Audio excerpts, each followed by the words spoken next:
ایک سفر میں حج بھی کرنا عمرہ بھی کرنا ان کے نزدیک حرام تھا، یہ توہین تھی کعبے کی۔ حج کے لیے 3 مہینے، شوال، ذوالقعدہ، ذوالحج، اور رجب کا مہینہ ان کے ہاں طے تھا عمرے کے لیے۔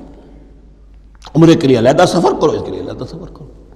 لیکن شریعت محمدی میں جو آسانیاں کی گئی ہیں وہ یہ ہیں کہ ایک شخص، چونکہ اس ملت کو پھیلنا تھا بہت طویل علاقے پر، لوگوں کے لیے سفر آسان تو نہیں تھا، تو آپ ایسا کر سکتے ہیں کہ آپ جائیں اور عمرہ بھی کر لیں، حج بھی کر لیں۔ ایک شکل یہ ہے کہ عمرہ کیا، احرام کھول دیا، اور پھر حج کا وقت آیا 8ویں ذی الحج کو تو پھر احرام باندھا، وہ حج کا احرام ہو گیا، اسے کہتے ہیں تمتع۔ ایک یہ ہے کہ حج کے لیے احرام باندھا تھا، جاتے ہی عمرہ بھی کر لیا لیکن احرام کھولا نہیں،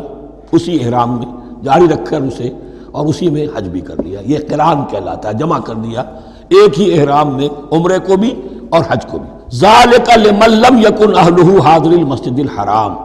لیکن یہ رعایت کہ حج اور عمرہ ایک ہی سفر میں کر لیا جائے اور ایک ہی احرام میں کر لیا جائے، یا 2 احراموں میں کیا جائے،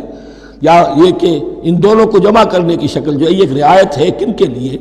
ذالک لمن لم یکن اہلہ حاضر المسجد الحرام، جس کے اہل و عیال مسجد حرام کے قریب نہیں رہتے، دور سے آ رہے ہیں، تو ظاہر بات ہے کہ ان کے لیے رعایت ہوگی۔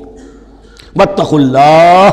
اللہ کا تقوی اختیار کرو، وعلموا، اور جان لو، ان اللہ شدید العقاب، یقیناً اللہ تعالی سزا دینے میں بھی بہت سخت ہے۔